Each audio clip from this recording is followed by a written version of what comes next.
Often, it's not even minutes but seconds that decide everything. If the main person in today's story had been home a little earlier or left a bit later, he might have been able to prevent the bloodshed. Unfortunately, his life was on the line, and the desire for revenge for his misfortunes was too great. At 11:35 a.m. on Friday morning, March 26, 2004, a call came into the police station in Dijon, France. On the other end was the worried voice of a man who didn't understand what had happened. He said he had come home from work and found the floors in the living room and kitchen covered in blood, while his beloved wife lay lifeless in the middle of the room. The dispatchers took the report and immediately sent paramedics and police officers to the scene.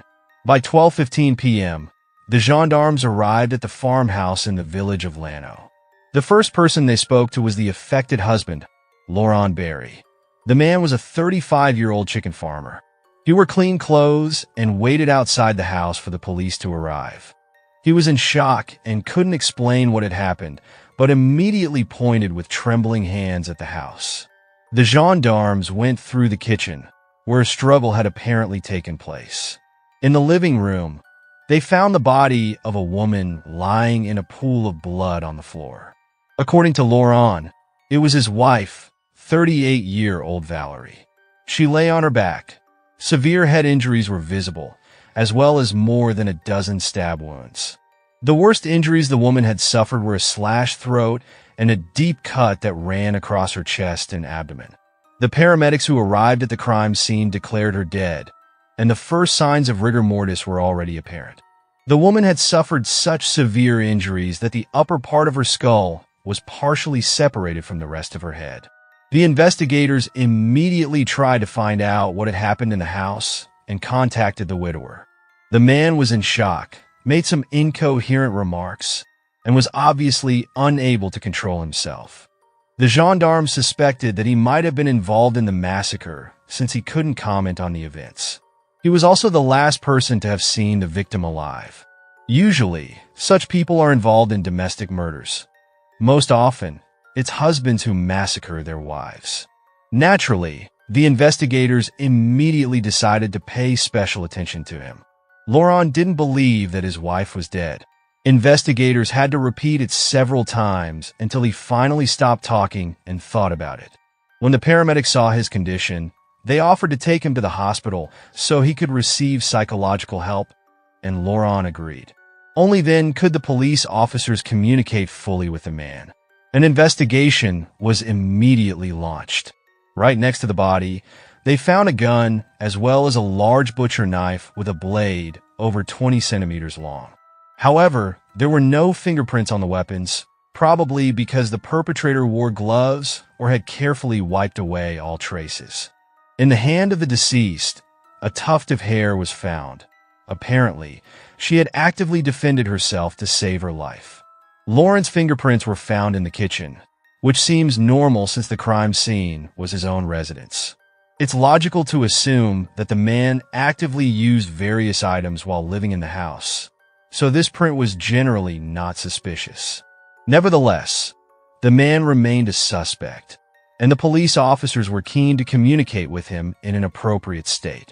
The first drops of blood were found in the kitchen, and it seemed that the attack had begun there.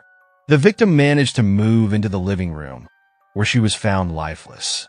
The police officers suspected that she had suffered all 13 stab wounds there, which were later counted on her body by the medical examiner. Medical examiners worked at the crime scene to determine the time of death. Given the first signs of rigor mortis, death had occurred several hours earlier. However, the rate of decomposition is influenced by many factors that the experts had to consider: temperature, humidity, clothing, presence of injuries, and other factors. The medical examiner concluded that the woman died between 9 and 10 a.m. Of course, there's always some margin for error, so the circumstances of the massacre had to be clarified. The next day, police officers arrived at the psychological department of the Dijon hospital, where the main suspect was being held and treated. He had finally calmed down somewhat, regained consciousness, and could speak with the gendarmes. According to the widower, He got up early that fateful day because he wanted to deliver chickens to a customer. For this purpose, Laurent packed the goods and prepared them for transport. On that day, his wife took the day off because she was overworked and wanted to rest. According to her husband, Valerie wanted to use her free time to do a general cleaning in the room where she was later found dead. Around 9 a.m., the farmer got into his vehicle. Normally, he used a large van to transport the chickens, but that day the order was small, so he used a car. Laurent drove toward Dijon, where the customer's restaurant was located. The place was 56 kilometers away from the family's farm.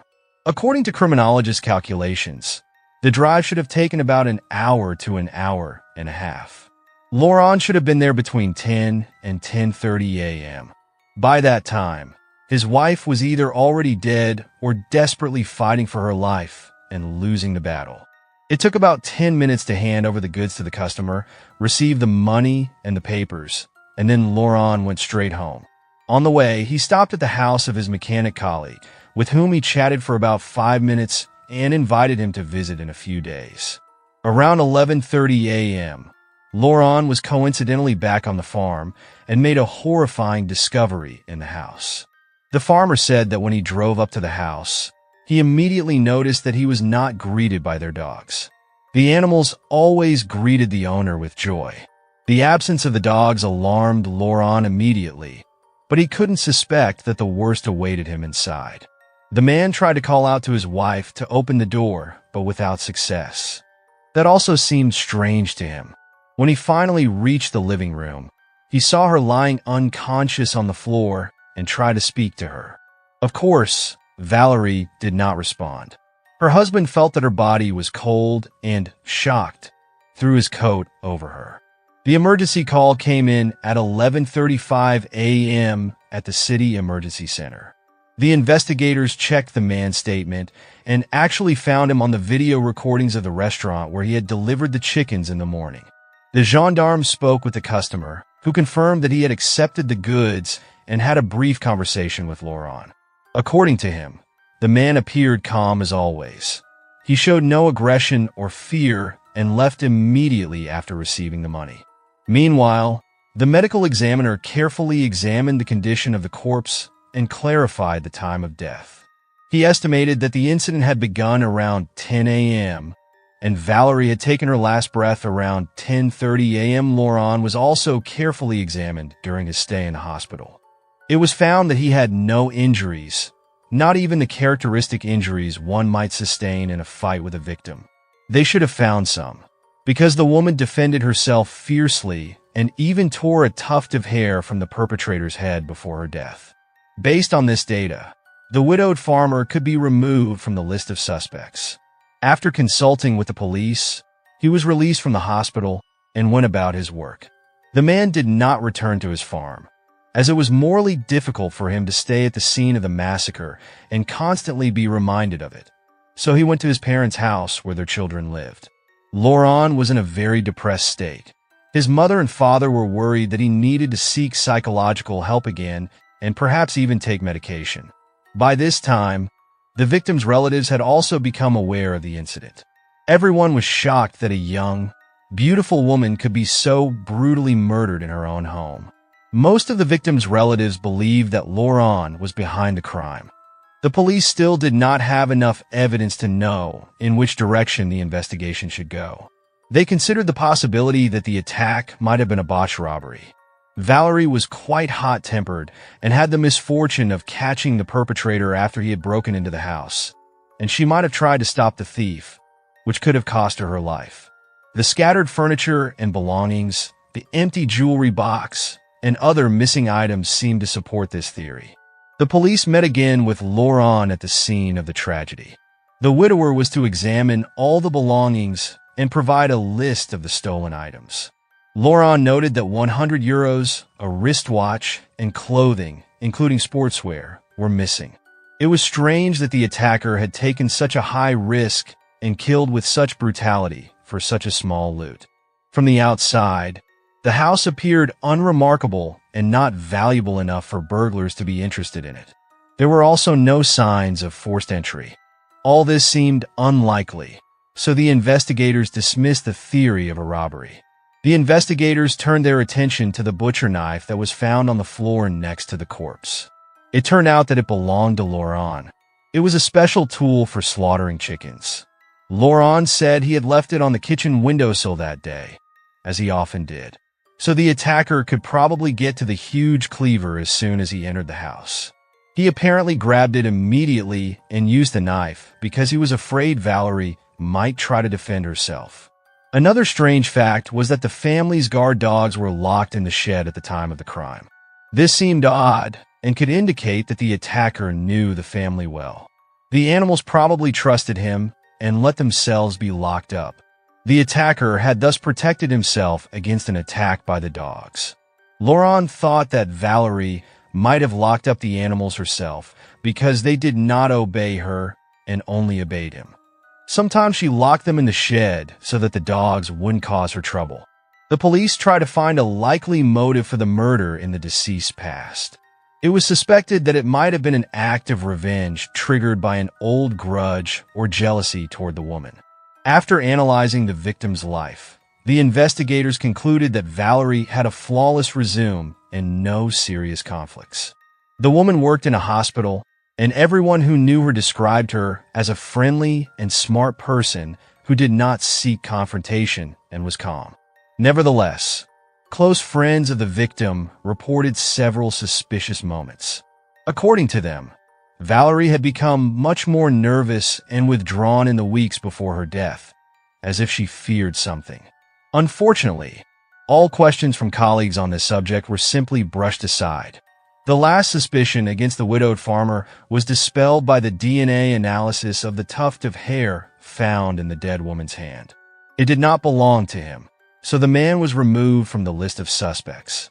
In fact, the investigation had stalled, as there was no match in the police databases with the DNA traces. The law enforcement officers spent 3 weeks in this limbo. During this time, the story of the brutal attack on the farm became known throughout the country.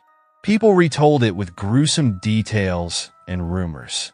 The fact that the police failed to stop the perpetrator eventually caused a slight paranoia among almost all the residents of the small community. However, this also had a positive effect on the investigation.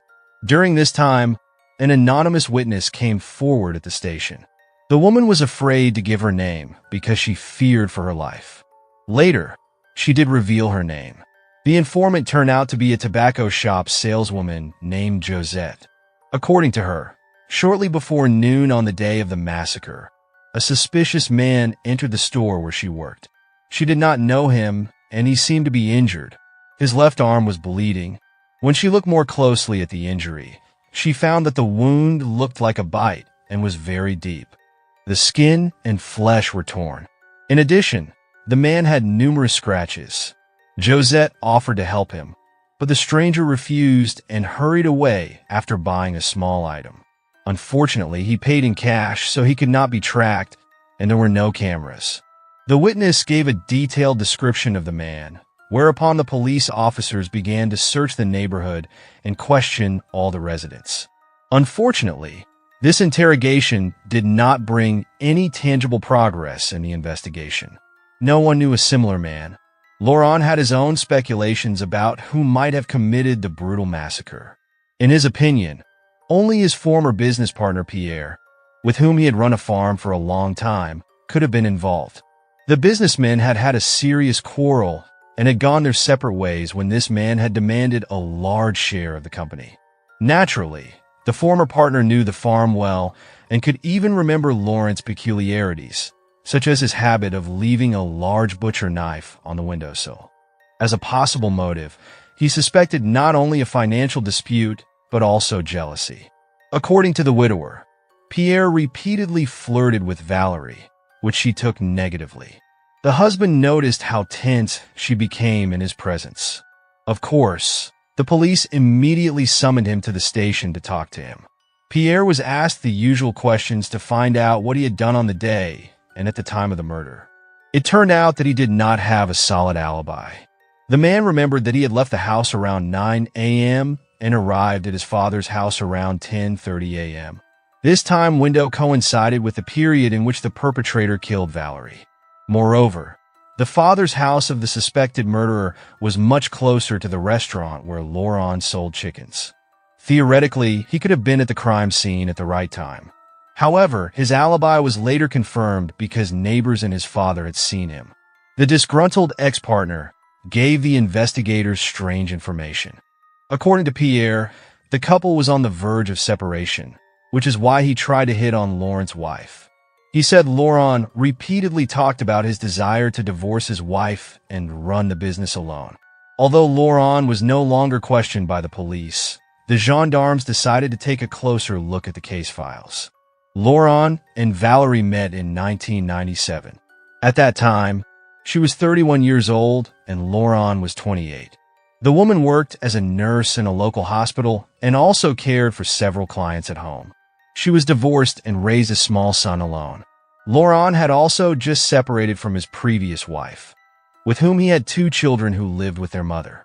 During their acquaintance, the man and woman found many things in common and decided to enter into a relationship. On September 19, 1998, the happy couple celebrated their wedding. Less than a year later, their daughter was born. After these events, the Berry couple decided to settle in a farmhouse on the outskirts of a small village, far from the hustle and bustle of the city. Laurent decided to start an agricultural business and trade in chickens and rabbits, which he raised himself and sold to restaurants. In the initial phase, the business was going very well, and he was even able to pay off all his loans early. Unfortunately, in 2003, a drought broke out, and the profitable business suffered great losses due to the high mortality rate among the chickens. During this time, Valerie continued to work in the clinic, but this only slightly eased the financial problems. The nurse's salary was not enough to pay all the debts and bills. To support her husband during this difficult time, she began to work overtime. Many people said that Valerie looked very tired. She clearly lacked rest. Moreover, the problems that arose were not solved as a result. The physical overload led to a serious conflict. In the fall of 2003, the Berry family almost broke apart. They could not agree because it was about finances. The woman thought Laurent should leave the farm and look for a job for a while. The man was sure that everything would return to normal. The children and the wife lived in the house, and Laurent even slept separately from his wife in his delivery van. Thus, the police became aware that there had been an obvious and quite serious crisis in the couple's relationship a year before the death. Since Valerie had been killed with one of her husband's knives, he was now at the top of the list of suspects. The gendarmerie found that the motive seemed far-fetched, and the man also had a confirmed alibi. Moreover, most acquaintances did not consider Laurent to be angry or aggressive despite his complex character, and he did not tend toward violence. Nevertheless, they decided to investigate his personality further. Apparently, the murder might be related to receiving insurance payments. The law enforcement officers checked this version but could not find any life insurance policies for either spouse. In October 2005, almost a year and a half after the brutal and cold-blooded massacre of Valerie, the investigators discovered something unusual. Until then, the gendarmes had overlooked a small detail. A recording of Laurent's emergency call showed how he told what had happened and then began to call loudly and look for his dogs. Remarkably, at that moment, their distinct barking could be heard nearby in the background. During the interrogation, however, the man claimed that the animals had been locked in the shed since his arrival and had not even greeted him because they were far away. But the distinct barking of the dogs contradicted his words. The animals were not locked up at the time of the emergency call, but why would they have been locked up afterward? Why lie if there's nothing to hide? To get to the bottom of this oddity, the investigators decided to re-examine all the documents and evidence collected during the investigation. In doing so, the gendarmes discovered that the dates on the invoice that Laurent had printed out for his wife to fill out did not match the time he had indicated. According to the widower, he had created the invoices in the morning before leaving for the restaurant. But in fact, the documents were printed around 11:30 a.m. before the call to the emergency services. The police concluded that the husband was trying to cover his tracks in this way and lead the investigation into a dead end. Could it be that the medical examiners had misjudged the time of death? If so, he might have tried to convince the gendarmerie by printing the documents that Valerie was still alive when he left for the restaurant. In fact, she might already have been lying in a pool of her own blood in the farmhouse's living room. On the instructions of the Dijon prosecutor's office, criminal proceedings were initiated against Laurent. On January 17, 2006, the man was arrested. The interrogation lasted 26 hours. Initially, everything went smoothly. The main suspect did not plead guilty. However, he practically gave the police no direct answers to their questions, but thought long and hard each time and was obviously trying to hide something. The gendarmes were particularly interested in the watch that, according to Laurent, had been stolen from the house. When the police arrived to arrest him at his parents' house, where he was then living with his children, his room was searched. The watch was found there. The suspect stated that he had made a mistake when compiling the list of stolen items and had later found the watch in his car, but had not reported this to the police. The investigators pointed out further inconsistencies in his statements. In the middle of the interrogation, Laurent began to break down. Finally, after more than 24 hours with the investigators, the man admitted to staging the crime scene, but not the murder. He confirmed that he had locked up the dogs before leaving alone that morning because his wife had asked him to, as they bothered her. But he couldn't explain why he had lied on this point. The gendarmes were still convinced that he had lied on other points since the dogs had been nearby at the time of the emergency call, which meant that he had locked them up after the call and before the arrival of the police. The investigators suspected that he wanted to divorce, but feared an impending separation of assets. So the murder occurred when an argument broke out and Laurent lost control and stabbed his wife multiple times. The man immediately realized that the injuries were too severe to save the woman. He decided not to confess his deed and tried to make it look like a robbery. Laurent did not deny that he had removed some items and locked up the dogs, but he considered the other accusations of the investigators to be absurd. The gendarmes insisted and asked how Laurent had attacked his wife and how long it had taken him to thoroughly remove his traces from the crime scene. He repeatedly insisted that Valerie was still alive when he left for the restaurant and that he had nothing to do with the murder. Subsequently, all information was reviewed once again. It turned out that the medical examiners might have been wrong. Initially, the report stated that the victim had died around 10:30 a.m. In fact, the expert had not considered some factors, and the time span was much longer. Thus, it was possible to compare all the facts and obtain new data.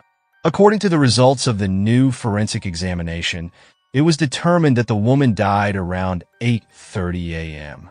Although the medical examiner's error was 2 hours, this error could play a significant role in the case. In view of the new facts, the widower had no alibi. Moreover, according to his statement, the man was clearly at the crime scene since he left it at 9 a.m., which means that he either killed his wife himself or witnessed the attack. However, since no traces of the presence of strangers in the house could be found, everything boiled down to the fact that the husband was the murderer. The gendarmes then turned to the old testimonies of Valerie's relatives. Even a year and a half later, they reported that Laurent was a rather unpleasant person, rude and aggressive. The victim's relatives knew that the relationship between the spouses could end badly and therefore suspected the man of the murder from the beginning. On February 17, 2006, 2 years after Valerie's death, the widower was charged with premeditated murder. During his imprisonment, Laurent's mental health deteriorated. The once successful farmer made several attempts to end his life voluntarily. At the same time, he insisted on his innocence. Laurent refused to make a confession and maintained that his apparent confession was the result of an interrogation lasting more than 24 hours under high pressure, during which he was simply confused and broke down. The defense attorney tried to highlight Laurent's best qualities during the trial. He emphasized that he was a hard-working, proactive, and reliable man like any other. He might get upset, but was clearly not capable of a bloodbath. Some acquaintances of the couple agreed with this view and believed that the widower was simply not capable of murder. The defense attorney relied on the testimony of a saleswoman who had seen a suspicious stranger with a bite wound in her store. According to the witness, it was not Laurent, but another man she did not know. The defense believed that this was the murderer. The prosecution argued that the appearance of the stranger with the wound was a pure coincidence and had nothing to do with the woman's murder. The prosecution relied on the opinion of the victim's relatives to prove the opposite. 10 months after the start of imprisonment, the defendant's lawyers applied for the man's release. According to the defense, they could find evidence that their client had been wrongly convicted and that he needed medical treatment. In conversations with neighbors of the Berry family, some strange things were learned. It is known that Laurent used his wife's car on the morning of the murder to bring the order to the restaurant. However, several neighbors confirmed that the delivery van, which remained on the farm, changed location between 10 and 10:30 a.m. At the same time, Laurent was not in the house and could not have done this. His absence from the house could be proven. Moreover, the police officers who arrived at the scene touched the hood of the delivery van. It was still warm, as if it had just been used. Since the car keys were not missing, only Valerie could have used the vehicle. This suggests that she was alive before 10:30 a.m., was out and about with the car, and was attacked only afterward. The defense attorney argued that the bloodbath took place shortly before her husband's arrival. The prosecutor, on the other hand, was of the opinion that Laurent himself could have driven away the car after his arrival and locked up the dogs. The defense attorney pointed out further inconsistencies. The victim had obviously defended herself fiercely, but Laurent was uninjured at the time of the police's arrival. He did not have a single scratch, which is simply impossible. And in the murdered woman's hand was a piece of foreign hair from the perpetrator, whose DNA profile did not match Laurent's, which means that the murderer was an outsider. The prosecution, however, questioned this point. The perpetrator had carefully wiped all traces from the murder weapon, but somehow forgot to take his hair with him. It seemed as if the hair had been intentionally placed in the victim's hand to mislead the investigation. The defendant's relatives confirmed that the couple had had problems and was on the verge of divorce. But about 5 or 6 months before the murder, there was a reconciliation between the two. There were numerous witnesses who had seen the couple together at Christmas. On the outside, everything seemed fine in the relationship, and the spouses even began again to prepare nice surprises for each other before the holidays. This was partly because the financial crisis in the family had been overcome and things were improving. On December 28, 2006, the farmer was released from prison on bail. He was kept at home until the resumption of the trial in October 2009. The prosecution insisted that microscopic traces of the deceased's blood had been found on his slippers. The defense believed that the blood traces could have appeared on Laurent's shoes when he entered the house and found his wife lifeless. The defense attorney pointed out the irregularities committed by the medical examiners in their work. Initially, the house was not sealed off. The investigation of the crime scene did not begin immediately. When the results of the forensic examination were presented, the police officers had to revisit the crime scene, but most of the traces turned out to be contaminated and even wiped away. This was because the area of the house was not shielded from outsiders. Laurent's mother arrived while her son was recovering in his parents' apartment to carry out cleaning work. According to the woman, blood appeared on her son's shoes when she wanted to clean the house and used his slippers. This happened a few weeks later when she could re-enter the house, so she might have stepped on the blood several times while mopping the floor. The lawyers accused the police officers of negligence in monitoring the scene of the massacre as well as negligence in the investigation. The man's natural calmness had played a cruel trick on him. The prosecution and the jurors noticed how impartial and cold-blooded he behaved during the trial, even though it was about his wife. Although Laurent claimed to have loved her very much, he showed no great remorse over her death. His state of shock on the day of the murder was not mentioned in court. The biggest problem for the defense attorneys was what Laurent had said during the 24-hour interrogation. Although he refused to confess to the murder, he was led to agree with some conclusions of the investigators, particularly regarding the staging of the crime scene. Laurent claimed that all this happened under duress. He had only lied to get the whole thing over with. The prosecution demanded 20 years in prison. After 5 days of deliberation, the jurors came together to reach a verdict.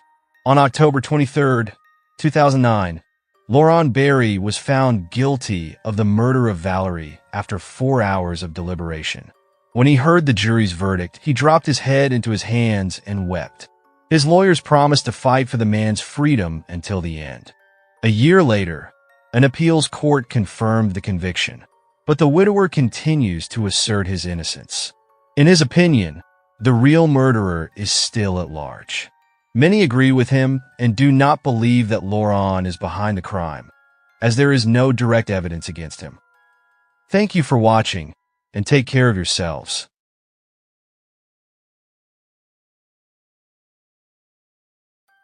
Friendships in youth are very important, but unfortunately, it is not so easy to find someone you can be sincerely friends with for a lifetime. Under the guise of goodwill, mercantile motives, or something even more sinister often lurk. It is not always possible to recognize such manifestations in time, and such an oversight can be fatal.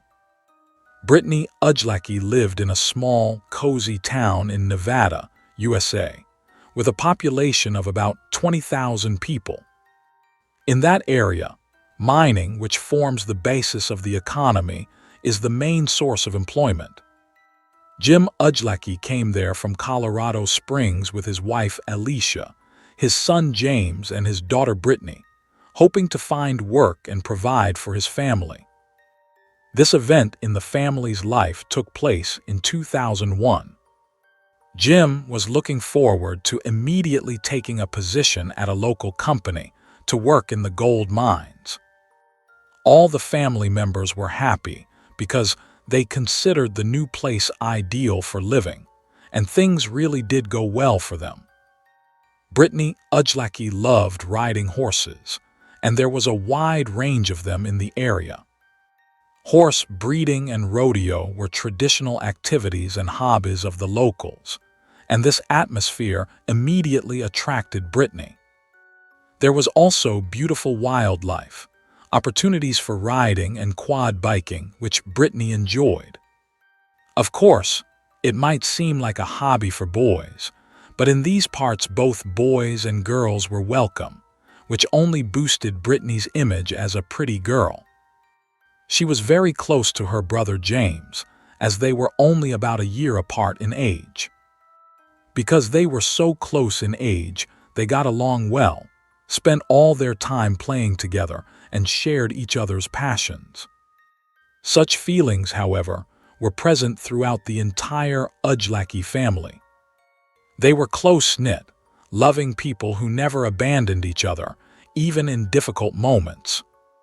When the parents decided to divorce, the mother and father resolved all issues calmly in order not to traumatize the children. After that, the two maintained a friendly relationship. Even in dividing up property and settling custody, there were no problems. The former husband and wife reached an agreement without conflict. After the separation, Alicia moved out of her former husband's house, but settled nearby so that they could continue to raise the children together and avoid subjecting them to unnecessary moves. Mother and father took turns picking up their son and daughter and stayed in constant communication. This approach helped soften the traumatic divorce process, which inevitably affects any child. Thanks to these measures, Brittney grew into an intelligent girl with strong moral principles and convictions. She was very independent and not afraid of difficulties. From an early age, she had helped her father and mother around the house, and she was entrusted with fairly responsible tasks. Brittney always managed well. By the age of 16, she was mature enough and acted like an adult. She was skilled enough at riding to drive cattle. Working on the ranch hardened her. She learned a lot from her relatives and even neighbors who saw the diligence and professionalism in her actions. At the same time, at 16, Brittney was still a typical teenage girl with the usual interests, such as experimenting with makeup and clothes. She was very positive and sociable. After finishing school, she planned to study psychiatry at the university to help people with psychological problems. Brittney had always been a good listener to people's suffering, and such activities were among her priorities. Despite all these positive qualities, Brittney was bullied at school in 2020. Her best friend said that many people turned against her that year for no apparent reason. The friend believed that the main reason was envy and jealousy. Many girls were jealous of Brittney's beauty and intelligence and organized the bullying. This ultimately led to her having to be taught at home. Brittney was not discouraged, though. She had a small circle of people close to her who loved and supported her sincerely. She started devoting even more time to horse racing, where she met people with similar interests.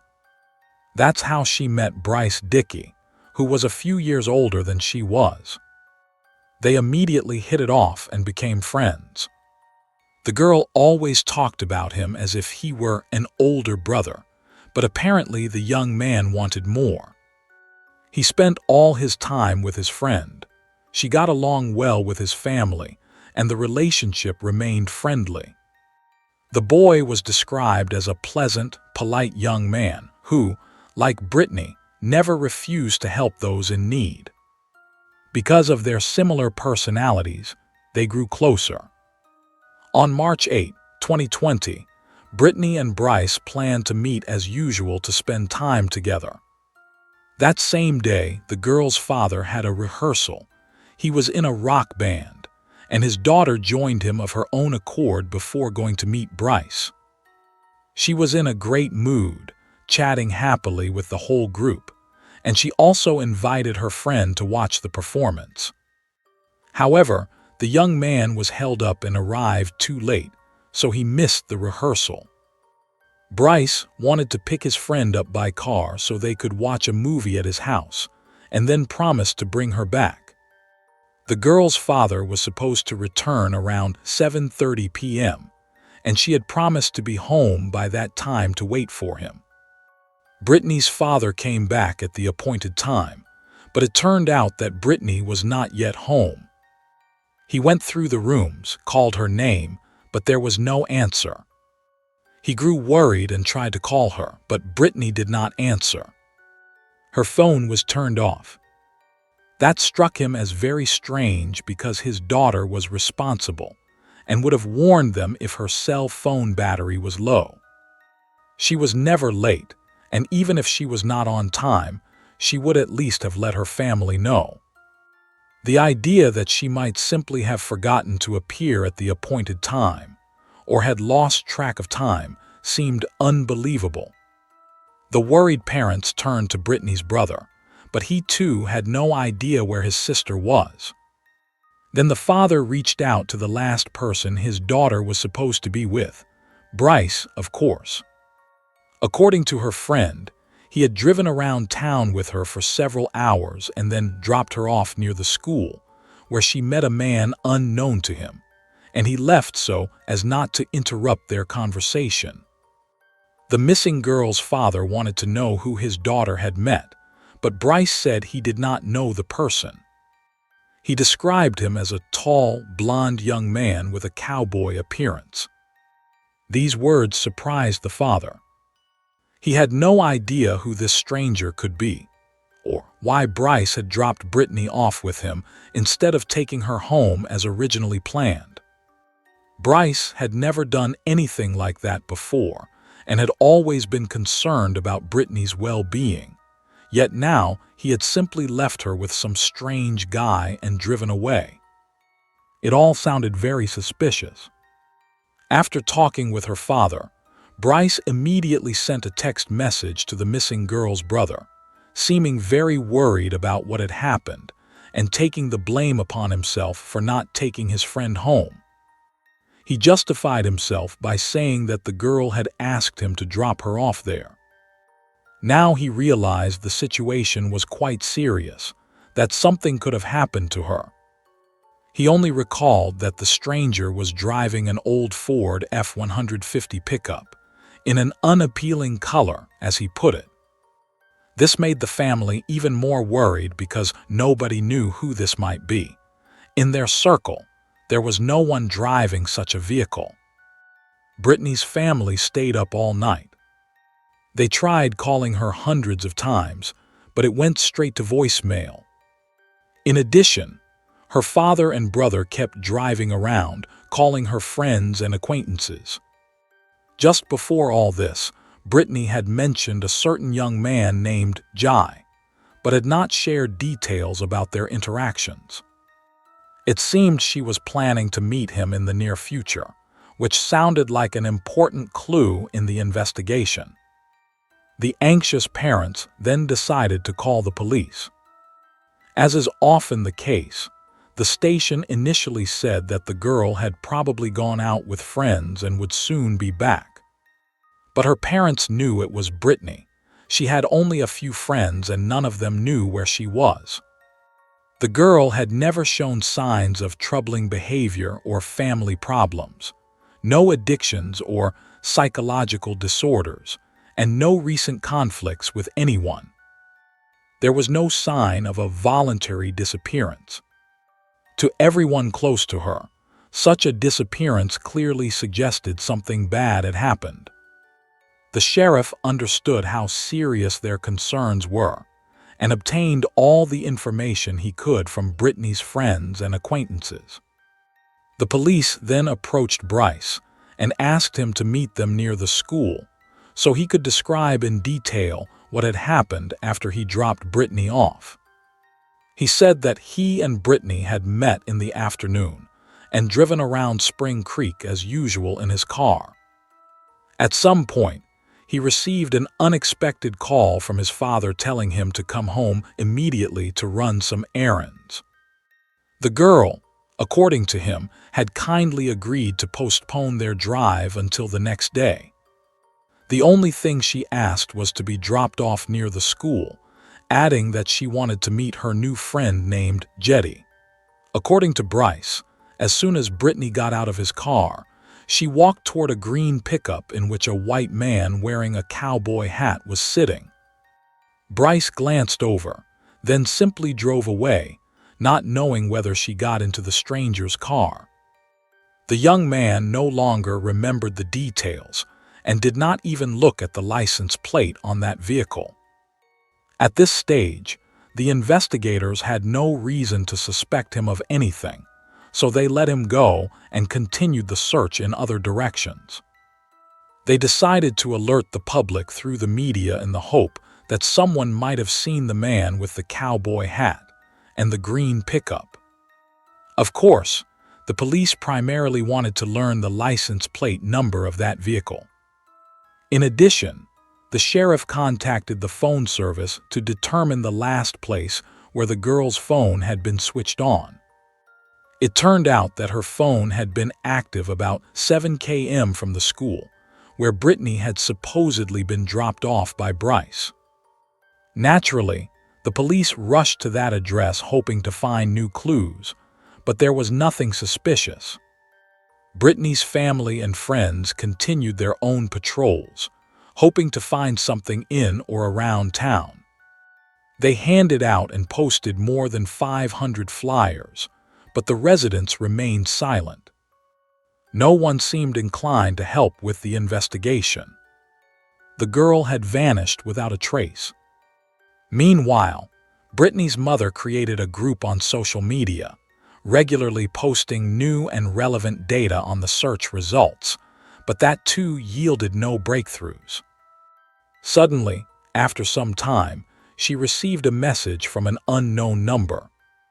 The anonymous caller wrote that he had kidnapped Brittney and demanded a ransom of $25,000. Otherwise, he would feed her to the dogs. Sometime later, he wrote again that the girl was sick and would likely die if he did not give her medication, and that he would only administer the medication if he received the money he wanted. At first, the parents considered giving in to the kidnapper's demands, but then they decided to involve the police. Brittney's mother called the police station and explained what had happened. They immediately asked her to come in so they could trace the number from which these messages had come, apparently a new lead. While the police were trying to trace the caller's number, one of the leaders of the volunteer search team contacted the station, saying that while searching the area about 20 km from town, they had noticed a puddle on the side of the road that looked like congealed blood. The group got out of their vehicle to investigate.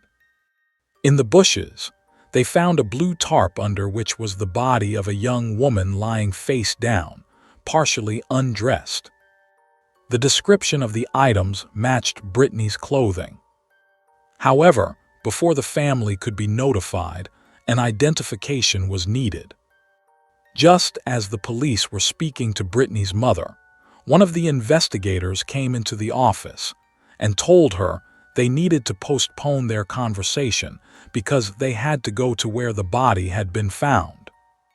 The mother broke down in sobs. She felt it was her daughter who had been found. Her intuition was right, and she identified Brittney. A few meters from the body, the forensic team found a keychain with Brittney's name on it, later confirmed to belong to the missing girl. She had obviously been raped. Her pants and underwear were pulled down around her ankles. She had been strangled and her throat had been slit, which was the cause of death. In nearby bushes, officers discovered the girl's headphones caught on branches by their wires, along with a used condom and its wrapper lying next to the body. Everything was now clear. There was more than enough evidence to trace the culprit. Investigators became especially interested in the unknown JTI that people around the victim had heard about, though no one could provide concrete information. They started searching for him. The news of the murder shook the entire town. Almost everyone knew each other by sight, and such a terrible crime echoed deeply among the people. Support for the family on social media was massive, particularly from Bryce, who remained in close contact with the victim's mother, father, and brother. He helped the family, cried with them, and said he would never forget Brittney, who had become a close friend to him. The investigators' work was just beginning. They needed warrants to search the girl's computer and phone and to analyze the evidence, including the DNA from the condom, which was a crucial lead. They suspected Brittney might have fallen victim to an internet predator with a tendency towards sexual violence. To be cautious, they compiled and checked a list of registered sex offenders in the area who might have been involved. All of this would take time, so the investigation dragged on. Meanwhile, the police looked into the supposed kidnapper's messages. They quickly determined the phone number used to contact the mother of the deceased and demand ransom. Unfortunately, it was not registered in Nevada. It was a hidden number purchased online, so it could not be traced. But the very fact that someone was sending such messages said a lot. Clearly, there was a person who found amusement in tormenting them or wanted to profit from the tragedy. According to investigators, the one who sent these messages most likely had something to do with Brittney's death. Naturally, the police first wanted to find out who Jetty was. He seemed to be a prime suspect. After checking the victim's phone data, they soon identified this mysterious man, but the investigators' disappointment was great. It turned out that Jetty had been in Alaska at the time of Brittney's death. He clearly could not have been the one to rape and kill her by slitting her throat. He had not left Alaska during that period, so it was a dead end. They then checked all other men who had similar initials or cars, living in town or near where the body had been found. They identified only 2 young men, both of whom had once driven green pickups, but they were far away at the time of the crime and also had solid alibis. So the investigation hit another dead end. The police then decided to contact the victim's family again, in hopes that some detail had been overlooked. The mother of the deceased girl said that a few weeks before Brittney's death, she had indeed gone out with a man who embraced the cowboy lifestyle, lived on a ranch and herded cattle, but they had split up quickly because the girl refused to become intimate with him. They had remained on friendly terms, but before that, there had been several ugly arguments in which he had wished her dead. After checking him and confirming his alibi, however, it appeared the investigation was at another standstill. Investigators were left with one last approach to finding the suspected rapist and murderer, checking all the city's surveillance videos for a green pickup truck with a cowboy behind the wheel. Luckily, there were several high-quality cameras in the direction where Brittney might have been traveling in her killer's car. They had hours of footage to go through. No matter how long they reviewed the material, they could not find a green pickup.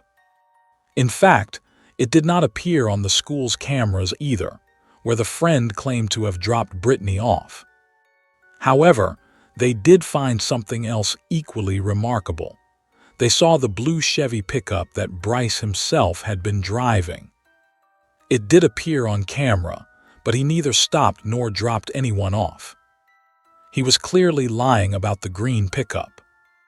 The investigators decided to figure out exactly where Bryce's vehicle had gone.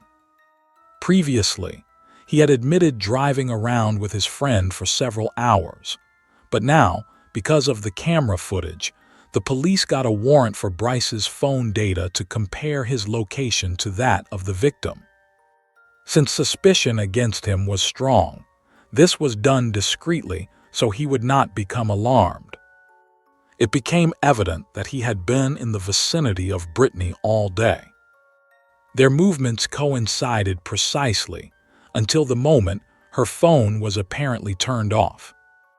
In addition, his phone data showed he had definitely been at the location where the victim's body was found, after which he drove home. It was clear that the friend had been at the crime scene and had either murdered the girl himself or witnessed the crime. To confirm this suspicion, an expert analysis was needed. Bryce was promptly asked to come in for tests and to provide DNA samples. He agreed and handed over the materials, and meanwhile, the police were forced to let him go. They did not reveal their suspicions, but instead made it look like a routine check, also collecting samples from everyone close to the victim to exclude them from the suspect list. They also found fragments of skin under the victim's fingernails, and all of this material confirmed that Bryce's DNA was present. There was no doubt he had sexual contact with Brittney, and it was clearly forced. Finally, Bryce was called in for questioning once more. Without revealing their actual intentions or the information they already had, the investigators asked him if he had ever been involved in a relationship with Brittney, in particular a sexual one. He denied any such thing, saying he saw the girl more like a sister than a potential partner. Then the investigators slowly cornered him with questions. If Bryce was telling the truth, no traces of his DNA would have been found. But one investigator told him they had discovered a condom containing his fluids at the crime scene. Realizing what the investigator was suggesting, Bryce changed his story and began claiming that Brittney had indeed flirted with him and that they had engaged in consensual oral sex using a condom. According to the suspect, after their encounter on the roadside, in the exact place where the girl's body was later found, he supposedly left her to meet another man. But now he changed the location, saying he hadn't dropped her off near the school. Bryce still insisted on the story about a man in a green pickup, maintaining that he hadn't gotten a good look at him, so he could not describe any details or recall the license plate.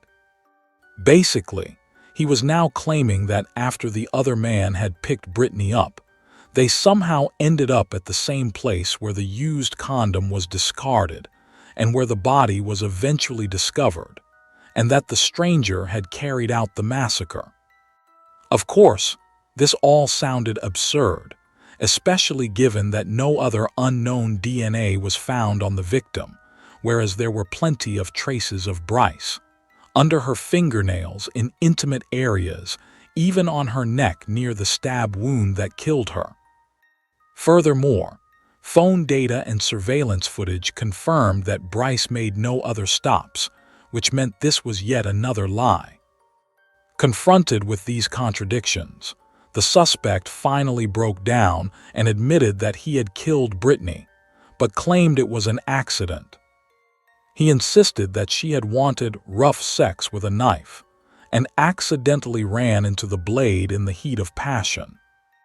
Given his constant lies, this sounded entirely implausible. The 18-year-old Bryce was arrested on March 19 of that year. His house and car were then searched. Investigators went to his home, finding a few bloody items of the victim's clothing in his closet and the knife used as the murder weapon. In the trunk of his car, they found a bloody sweatshirt stained with the victim's blood, along with numerous fingerprints and DNA traces from Bryce. The victim's family announced they were in complete shock. Brittney's mother, father, and brother had seen Bryce as a decent young man, and their daughter's best friend, treating him almost like a son. They would never have believed he could do it if not for the overwhelming evidence. They had trusted him like a family member, and he had used that trust for the vilest purposes. The trial did not begin until May 2020. The prosecution brought many convincing witnesses, including Bryce's ex-girlfriend, who revealed who the accused really was, something very different from what people typically believed. Most town residents had considered him a real cowboy and a model citizen who would help out in times of trouble. In reality, it was all an act. As the Udlaki family's trust in the murderer showed, he pretended to be a caring older brother figure to Brittney, ensuring she got home on time and showing affectionate concern, which appeared kind but was actually driven by ulterior motives. He wanted to learn all he could about his future victim. According to the ex-girlfriend, Bryce was sometimes very aggressive and violent. He provoked arguments, and at least 4 times he had choked her during altercations. In the worst instance, she believed she was close to death, but he stopped just short of killing her. After she broke up with him, he stalked and threatened her until her parents threatened to involve law enforcement. It did not take long for the jury, given the conclusive evidence, to be convinced of his guilt. The defense lawyer vehemently advocated for him, presenting the most ridiculous speculations. After 7 days of trial, the jury deliberated for about an hour and unanimously found Bryce guilty of first-degree murder and rape. The judge sentenced him to life in prison with the possibility of parole after serving a minimum of 20 years. He received another 20 years for using a deadly weapon, the same for kidnapping, and an additional 10 for the rape conviction. Altogether, The defendant was given a life sentence from which he could only be released after 70 years. It is highly likely Bryce will never be released.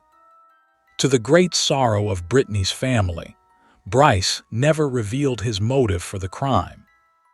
It remains a mystery what triggered his aggression. However, the deceased girl's friend shed some light on it.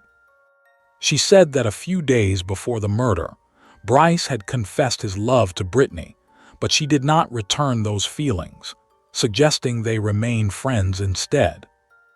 Investigators assumed that the young man could not cope with being rejected, harbored a grudge, and when he found out that she was meeting someone new named Jetty, he lost control and decided to punish his victim and take revenge.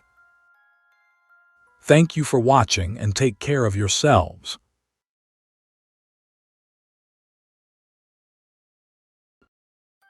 The Rouse family led a perfect life. They had everything one could dream of: a big house, 3 children, their own business, and a good reputation in the community. But behind closed doors, it was a different story. Violence reigned in their house, leading to a terrible tragedy. The investigation into this case lasted 15 years, and during all that time, the officers could not shake the thought of how much rage and hatred were involved in this murder. Everyone wanted to find the culprit, but would the police be able to uncover who was guilty and what really happened? In 1980, a new decade began. People in Times Square said goodbye to the turbulent 1970s and loudly welcomed the 80s. A fragile hope accompanied the birth of a new era, and when Ronald Reagan came to power, he promised to redefine the American dream. The wealthy Chicago suburb of Libertyville, with its luxurious houses, public schools, and traditional family life where the father commuted to work and the mother stayed home with the children, was the embodiment of that dream. At that time, middle and upper-class families lived in Libertyville. It had excellent schools, and many people were employed. Libertyville was a desirable place then, and every wealthy Chicagoan would have liked to move there with their family. Chicago's North Side was a symbol of prosperity, which is why some of the most popular teen films of the decade, such as Risky Business and The Breakfast Club, were filmed there. These movies portrayed Chicago's northern suburbs as a desirable neighborhood, focusing on teenagers burdened by parental care and expectations.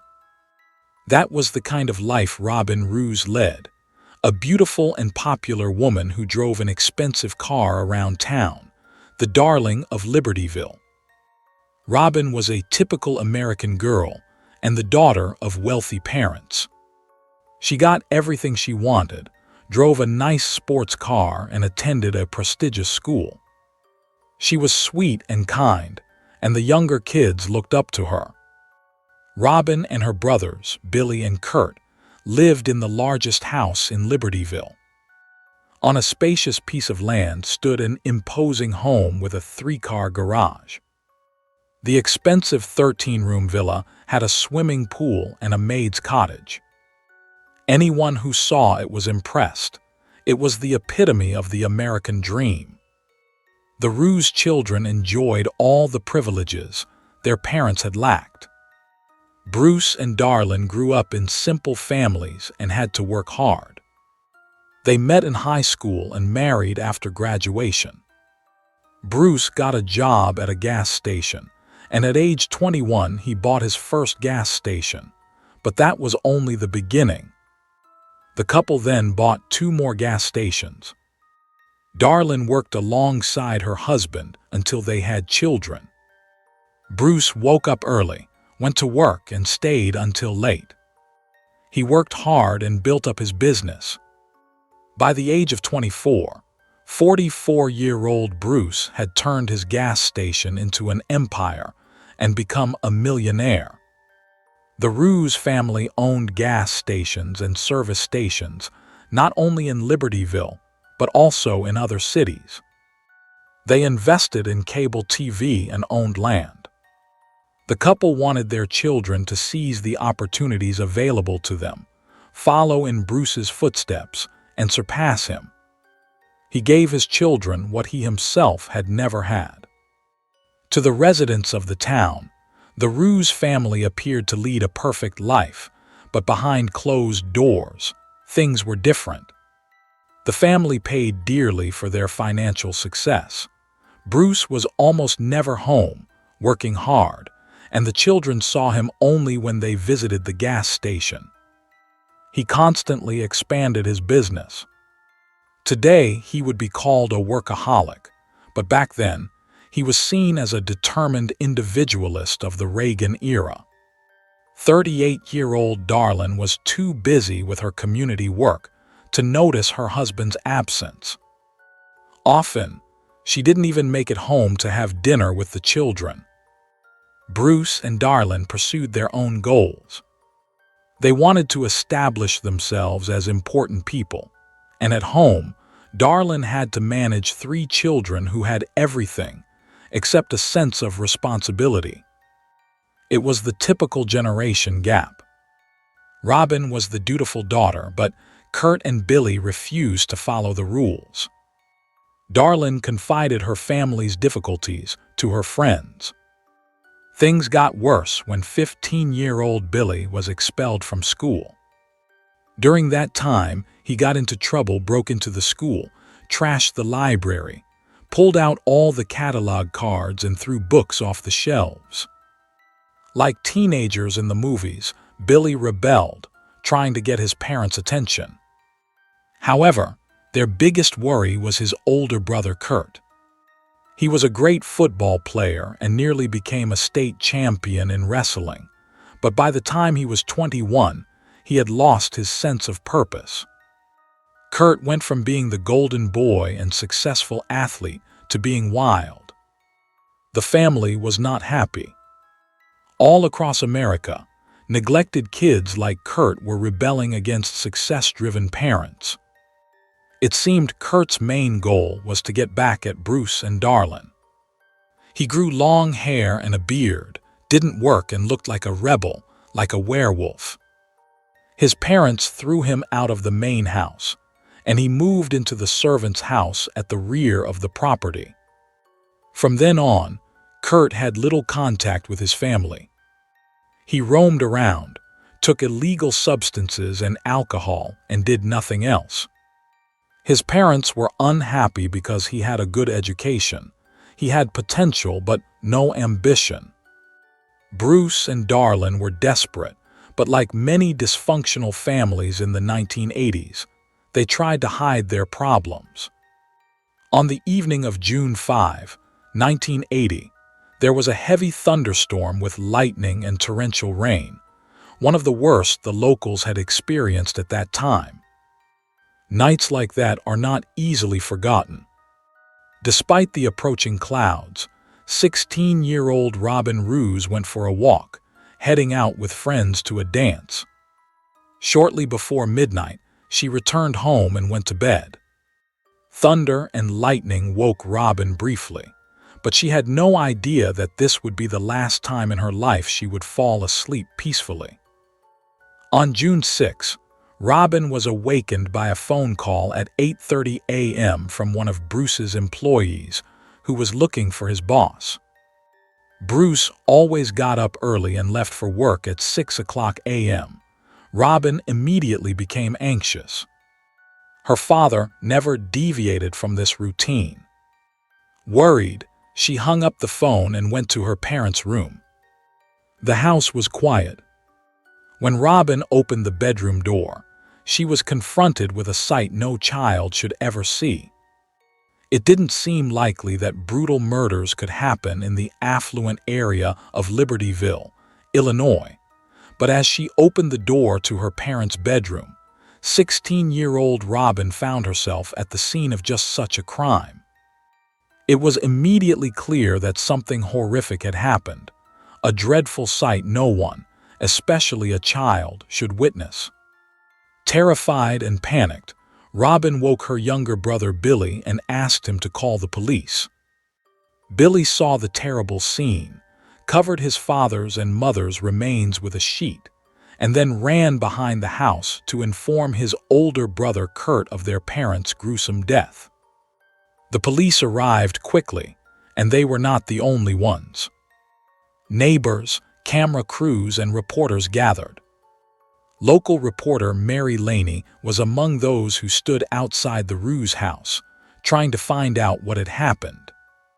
But the reporters received no details, only that a man and a woman had been found shot to death. The children of Bruce and Darlin were in shock and unwilling to talk or be interviewed. Kurt's girlfriend, Tracy Graham, heard about the murders from a friend who had seen police officers in front of the Rouse home. Tracy came over and saw the neat lawn in front of the Rouse house filled with people. When she found Kurt, she hugged him. He was in shock and wanted to escape the commotion. After a while, a distraught Kurt agreed to speak to the press. "All I know is that my parents are dead. It just doesn't seem possible." While the Rouse children waited outside, the medical examiners entered the spacious house to examine the bodies more closely. The bedroom had obviously been ransacked. Drawers were pulled out, items lay on the floor, and there was chaos everywhere. Everything was soaked in blood. There were heavy spatters on the wall behind the headboard of the bed. Darlin's head was blown off just above her right eye. She had a gunshot wound, clearly inflicted with the barrel held directly to her head.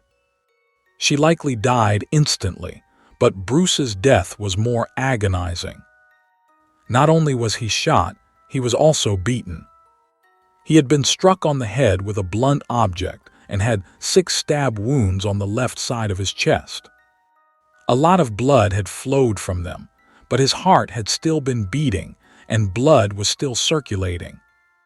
He was still alive when he was stabbed. Whoever committed the murder wanted to be absolutely 100% certain that Bruce and Darlin Rouse would not survive. Investigators were able to quickly identify the type of weapon. Mrs. Rouse had clearly been killed by a shotgun blast. Shot pellets were found lodged in the furniture. They also found pellets in Darlin's face and concluded it was likely a 12 or 16 gauge shotgun. Billy told police that Bruce owned a gun, but it wasn't found during the search. Darlin's jewelry was also missing. Questions arose. Was it a robbery? Police looked for clues that might lead them to the killer. Normally, forensic technicians search for traces left by the perpetrator, fingerprints, hair, fibers from their clothing. At a crime scene like this, they collect all sorts of items. Investigators searched the entire house and discovered something strange: false walls and secret passageways throughout. It was really creepy. It was possible to move through the house unnoticed, which explained how someone from outside could commit the murders and then escape without being caught by the Rouse children.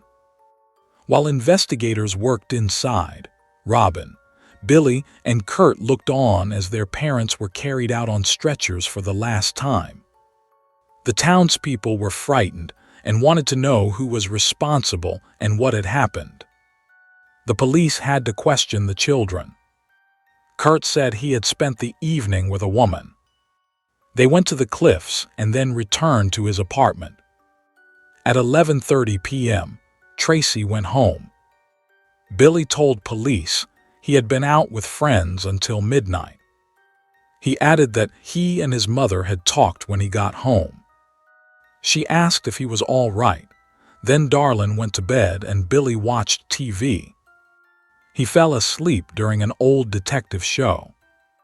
Billy spoke dispassionately about that evening, while his sister Robin was overwhelmed by grief. The officers even advised her to go to the hospital to be examined and treated. Robin refused, but all 3 Rouse children left the house. After they were gone, the county police combed through the nearly 3-hectare property, hoping to find the murder weapon, but the search was unsuccessful. On June 7, 1980, the day after Bruce and Darlene were murdered, the children experienced a new nightmare. Their photos appeared in the newspaper under the headline "Murder Out of Hate." The article quoted an investigator who believed the Rouse couple had been killed out of hatred. Although the reporter did not explicitly accuse the children of killing their parents, their pictures above that headline gave the impression that they might have been involved. Residents of Libertyville began gossiping about the Rouse family and the possibility that their perfect life was just a facade. Everyone wanted to find the guilty parties, and the court of public opinion quickly reached a verdict. The neighbors believed all 3 children were involved in their parents' murder. Their lives seemed perfect, but was something terrible really happening in that house?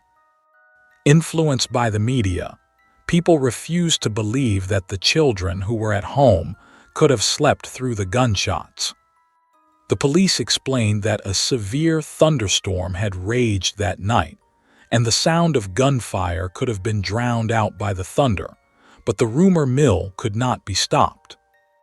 People saw the case as a form of grim entertainment. The Rouse family was known to have substance abuse issues, and the neighbors knew it.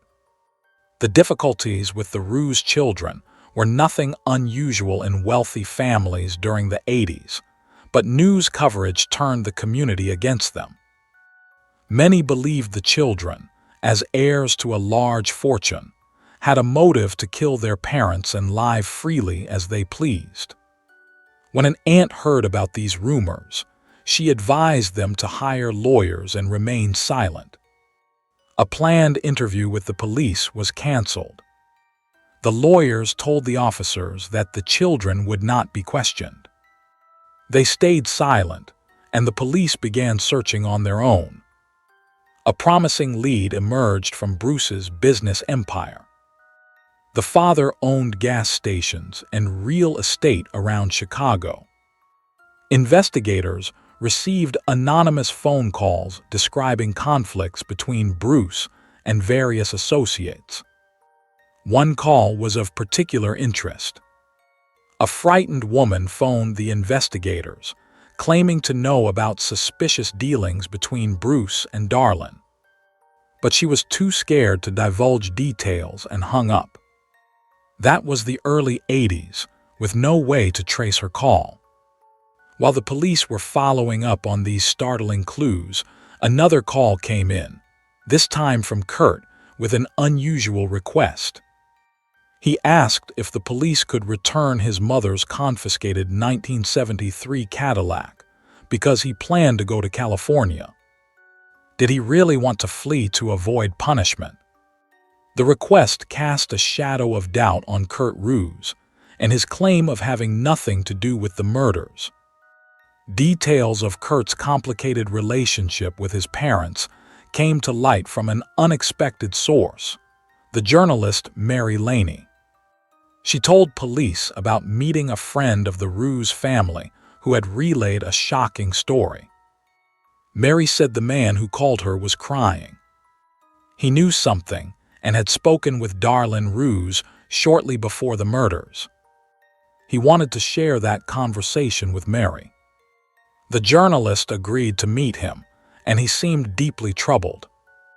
Darlene Rouse had told this friend that she was having serious problems with Kurt, and that she and Bruce were constantly arguing with their son. Kurt was out of control, and his parents had taken away his key to the house. A friend stated that Kurt was in financial difficulties and had demanded $30,000 from his parents, promising to move out if he got the money. Darlene refused, and Kurt told his own mother that God would punish her for it. It sounded like there was tension and violence in the home. The man truly believed that Kurt was involved in Bruce and Darlene's murder. Nor was that the only warning sign. Several people alerted police about Kurt. A close friend of the Rouse family told authorities that Darlene and Bruce were trying to force Kurt off their property with a court order. The officers had a motive. Kurt was furious that his parents had refused him the money and threatened to disinherit him. Each child of Bruce and Darlene stood to inherit $1.3 million. People have been killed for much less. Investigators returned to the crime scene to examine Kurt's home, and what they found amazed them. They discovered a pillowcase and a blue shirt with red stains that looked like blood. Serrated knives were scattered around the house. The knife or knives used to stab Bruce hadn't been found, so all of the knives were sent off for forensic testing. The results were disappointing, though. Based on the available technology in the 80s, the blood on the pillowcase and shirt most likely belonged to Kurt, not Bruce or Darlene. The knives also could not be linked to the murder, and investigators had no grounds to confiscate them. They did not give up. Soon, it became clear that Robin knew more about Kurt's possible involvement than she let on. 2 months after the tragedy, a deputy sheriff made a startling statement in court. On the day of the murders, Robin Rouse had told him she suspected her brother Kurt of being involved. She never got a chance to elaborate because her aunt interrupted the questioning. The children remained silent. Usually, relatives help with an investigation, but not in this case. On October 13, 1980, 4 months after Bruce and Darlene were killed, police followed a lead, but it went nowhere. The Rouse children, especially Robin, who was living with her aunt, seemed lost. She withdrew, wouldn't see her friends, and was depressed. The situation was grim. But on a cold October morning, an unexpected discovery gave new momentum to the investigation. A surveyor was walking along the banks of the Des Plaines River near the Rouse house. He noticed what he thought was a stick jutting out of the water, but it turned out to be a shotgun. He immediately called the police, who sent in divers to explore the muddy riverbed for several hours, pulling up one item after another. The divers found Darlene's handbag, her driver's license, her social security card, a shotgun shell from a 16 gauge, and the guns missing from the Rouse house. It was obvious these items had been stolen from the house on June 5, 1980. Investigators hoped they would find fingerprints on the recovered objects, which might identify the murderer. The police believed that the weapons, clothing, and jewelry found in the Des Plaines River would bring them closer to understanding what happened at the Rouse house. The weapons were sent to the crime lab, but no fingerprints were found, and the riddle only grew more complicated. Yet the police were able to confirm one crucial fact. Lab tests showed the gun belonged to Bruce Rouse. Since the crime was viewed as motivated by hatred, investigators were convinced the children were involved. They believed it was murder disguised as a robbery. Within a year, the Rouse children left the state, leaving behind horrible memories, possible secrets, and an investigation that had reached a dead end. Usually, investigators revisit cold cases from time to time, looking for witnesses who may have more to say or may now be willing to talk. Robin was such a person. Many believed Kurt was the killer, and the police hoped she would finally tell them everything she knew.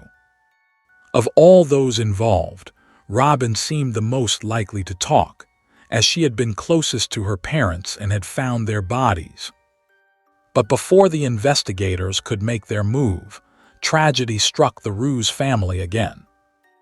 On August 25, 1983, 3 years had passed since the worst nightmare a child could face. Robin had lost both her parents to murder. She had finished high school, found a steady job, and was preparing for college. She had moved away from the affluent Chicago suburb, where the murders took place, and settled in Racine, Wisconsin. 3 years went by, and investigators believed Robin was their best chance of learning who the killer was. Rumors circulated that she knew who was responsible for her parents' death. The police reached out to Robin to see if she could share any information about the murders, but another storm stood in their way. One night, Robin lost control of her car and crashed into a tree. She died in the accident. Whatever Robin knew about the brutal murders of her parents died with her on that rainy night. It was a huge blow to the investigation. Robin was the last possible witness who could have helped, but with her death, hope faded. On September 15, 1995, 15 years had passed since the brutal murders of Bruce and Darlene Rouse. Over time, the case went cold, and no one continued to suspect Kurt, who by then lived in California. He bought land, turned his life around, got married, and had children. He managed his inheritance properly, unlike Billy, who ended up in Key West, taking in vagrants and homeless people in his house, and leading what by all accounts was a miserable life. Billy embezzled money, ran afoul of the law, and never got his life on track. But on September 5, 1995, investigators in Illinois got a call that finally gave them hope of solving the case. On October 12, 1995, Sergeant Dave asked Billy if he would be willing to talk. Billy agreed. Dave sensed that intense emotions were bubbling up. Billy seemed nauseated. He was very upset. Dave asked how he was doing, and Billy replied he was fine but having trouble processing everything. He asked the sergeant to come in the morning because he needed time to think. On October 13, 1995, investigators waited for Billy to finally tell them what happened on that horrific night when his own parents died. For 15 years, Billy had never spoken to anyone about the murders, and now he decided to confess. "I decided to get rid of them. I went into the bedroom, took a shotgun, pointed it at her head, and pulled the trigger. It was unbelievable." After 15 years, with everyone suspecting Kurt, it turned out Billy had committed the murders himself. He described in detail why he had done the unthinkable. Billy described his relationship with his mother as terrible. He said there were times he wouldn't come home. The less he saw of her, the happier he was. He felt like an outcast because, in his parents' eyes, he did everything wrong. That's exactly what they told him. You do everything wrong. The first time Billy told investigators the whole truth about that night was this. On June 5, he came home drunk and completely distraught. His mother looked at him and said, "Your eyes are glassy." "Have you been using illegal substances again?" He answered, "No, I haven't." She said, "You reek of alcohol," and he replied, "What's wrong with that?" She said nothing more, just told him, "We're sending you to military school." He said, "Fine, I don't care." And she told him he was going to end up just like his brother. Furious, Billy watched Darlene go to bed. He drank Bruce's whiskey, seething with rage at his mother. He also ate mushrooms. The effects of those substances, along with the pent-up anger and hatred, pushed him to grab a gun and commit the terrible act. He took his father's shotgun, walked into the kitchen to get a knife, then crept into the bedroom, protected by the darkness and the raging storm. Billy placed the shotgun to his mother's head and fired. She died instantly. He hadn't intended to kill his father, but Bruce woke up. "My father sat up and looked at me, and I pulled the trigger again, but it didn't go off. I went around the bed and hit my father with the butt of the gun. It didn't help. He was twitching. I didn't want him to suffer. I grabbed a knife and stabbed him until he stopped moving.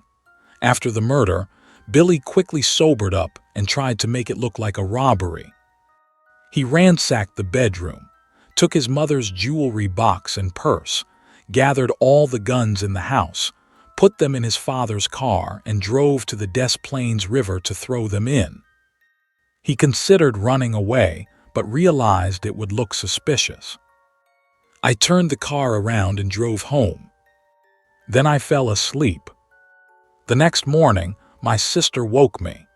The 37-minute confession gave the police all the information they needed. Billy was immediately extradited to Libertyville. Reporters announced that Billy Rouse had been arrested for the murder of Bruce and Darlene, and no one could believe it. He had let people suspect his own brother for years. It was heartbreaking for Kurt to learn that Billy was guilty. I mean, I didn't kill anyone, and I don't know who the murderer is or if my brother is guilty. That's it, was all Kurt could say when asked for a comment. Kurt's anguished statement and Billy's detailed confession on tape convinced the jury of his guilt. After 8 hours of deliberation, Billy was found guilty of double murder. In October 1996, 16 years after the tragedy, he was sentenced to 80 years in prison. He showed no remorse for killing his mother, but expressed regret for killing his father. Billy also said he regretted hurting his sister Robin, explaining that it broke her and that he felt sorry. In Libertyville, people have never forgotten the terrible story of the son who brutally murdered his wealthy, successful parents. It is still talked about today. It is the tragic story of a perfect family and the ugly truth that hid in the shadows. Thank you for watching and take care of yourselves.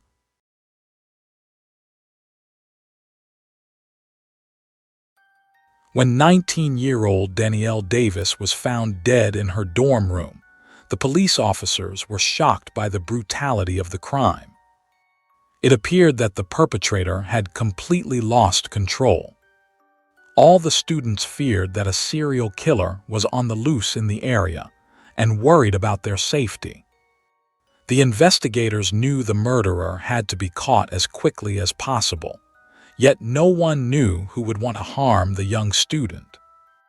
Danielle had no enemies, and no one around her held a grudge against her. Was the murderer someone who had been stalking her, or was it merely a random manifestation of evil? There were many theories. Perhaps Danielle had interrupted a burglary, or she had angered her boyfriend. As the investigators closed in on their prime suspect, the face of the real killer began to take shape. Statesboro, Georgia, is a small college town known for its hospitality. Locals would just shake their heads when they saw the student Danielle Davis speeding by in her sports car, which wasn't unusual. She had only been at college for 3 months, but many people in town already knew her. When Danielle turned 18, she used money inherited from her grandmother to buy a sports car. Friends who rode around in her Mercedes said they had never had so much fun because she knew how to enjoy life. In the fall of 2009, during her first year at Ogeechee Technical College, one of 3 colleges in town, Danielle was having a lot of fun. She was a typical student, a very funny and outgoing young woman with many friends. At the end of the semester, you could see her car at the most popular parties in town. She had a loud, shrill, and cheerful laugh that drew people in. It was impossible not to laugh when she was around. Her personality was infectious, and she attracted everyone equally, including her admirer who lived an hour away in Savannah. However, Danielle didn't only think about partying. She planned to spend the winter break taking care of her mother, Stephanie, who was undergoing heart surgery. It was her mother's health problems that led Danielle to study medicine, but she had no idea that her good heart would be the cause of her misfortune, a misfortune that came unexpectedly. Tuesday, December 8, 2009, was supposed to be a busy day for Danielle and her family. Her mother was preparing for heart surgery and wanted to see her daughter beforehand. Danielle had a morning exam and then planned to hurry to the hospital, which was 3 hours away. Stephanie was very nervous and happy that her daughter was coming home to support her before the procedure. At Stephanie's side was her mother Dale, and both were waiting for Danielle to arrive. But by 1 p.m., when Stephanie was about to be taken into the operating room, Danielle still hadn't shown up, and she wasn't answering her cell phone. Stephanie called 4 or 6 times, and Dale did the same, perhaps even more, but Danielle didn't pick up. They realized that something terrible must have happened. It was unthinkable that Danielle wouldn't come, because she was always there for her mother when she faced a medical procedure. Already stressed by the upcoming operation, Stephanie now also had to worry about her daughter. Dale feared that something irreversible had happened to Danielle. She suspected that Danielle might have been in a car accident, because she knew that Danielle had been studying late into the night for her exams and might have fallen asleep at the wheel. The last thing Stephanie said to her mother before the operation was, "Find Danielle." Something's not right. Dale immediately set about fulfilling her daughter's request. She called the management of the dorm where Danielle lived and asked them to check on her well-being, since she was supposed to visit her mother but hadn't arrived. The receptionists said they would call back in half an hour. But as great as Dale's fears were, she was not prepared for the horrifying reality. When the dorm manager entered Danielle's room, he immediately ran out to call the emergency hotline. Around 3 p.m., a call came in to Jody Stafford, an investigator in the city of Statesboro. The dorm manager had called the emergency number after discovering Danielle's body. She was dead. Stafford hurried to the scene without knowing what to expect. Their police department rarely received reports of dead bodies. Usually, the paramedics arrived first and found a deceased person, and in 99% of those cases, it was a natural death. It was therefore highly unusual to get a report directly from the paramedics about a dead body. Stafford even suspected that the dorm manager might have made a mistake. Sometimes students got so drunk that they couldn't be woken up, and someone would panic, thinking they were dead. But when the officer arrived at the dorm, it became clear that the situation was much more serious. The shaken dorm manager and his colleague were standing on the first floor in front of Danielle's room, clearly distraught. It was obvious they had seen something horrible. The woman was on the verge of tears, and the man looked shocked, his face empty, as if he couldn't believe what had happened.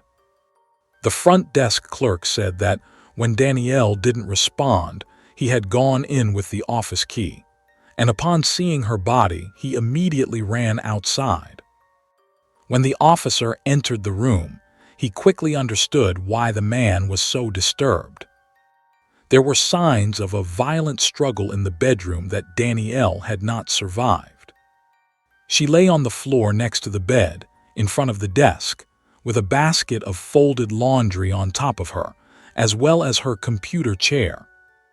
It looked like the killer had tried to bury Danielle, which led the police to suspect an emotional connection. As the officers carefully removed the items covering her, they learned something about the last moments of her life.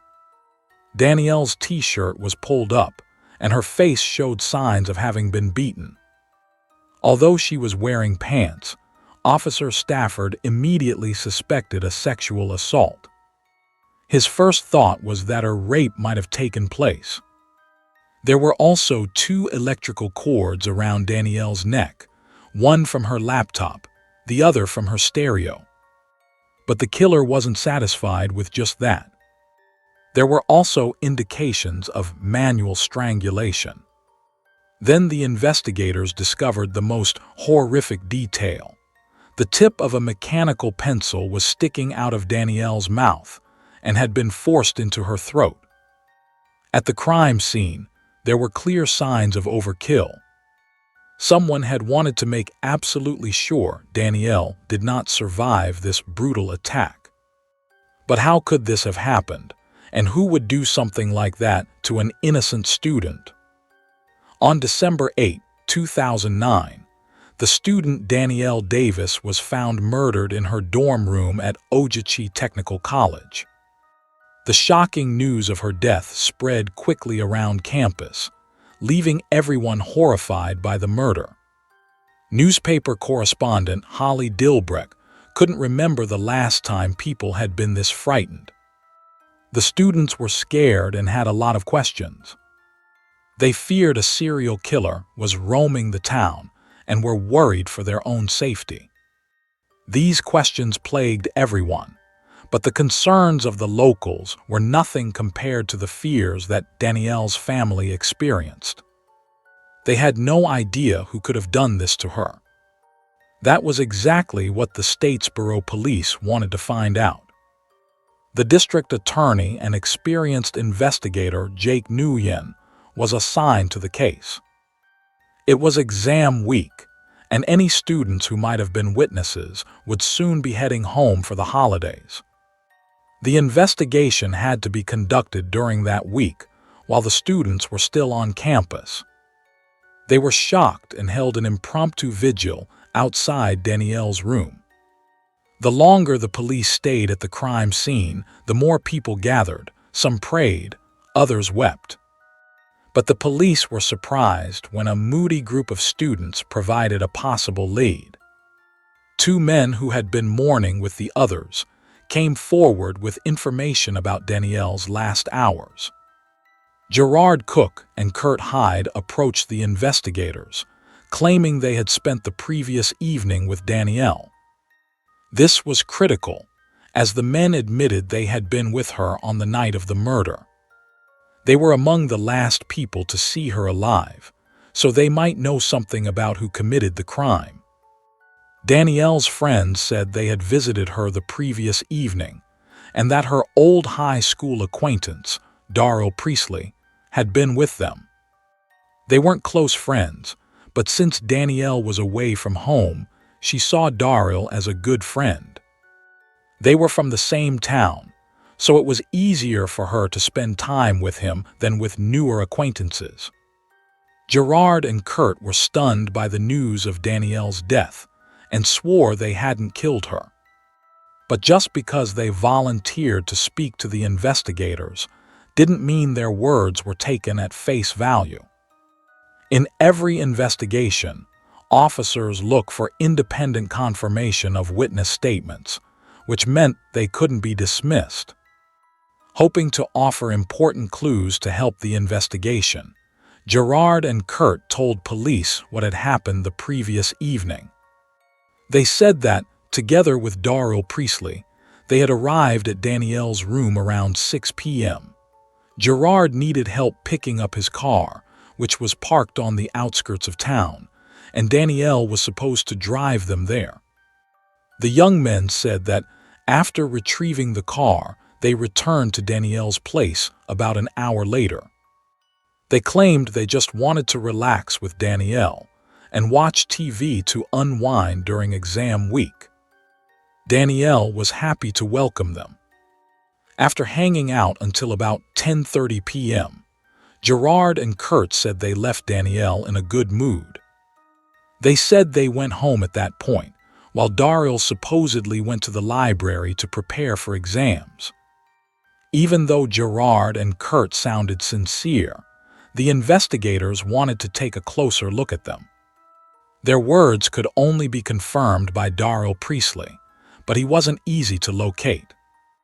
The officer called him repeatedly for hours, but there was no answer.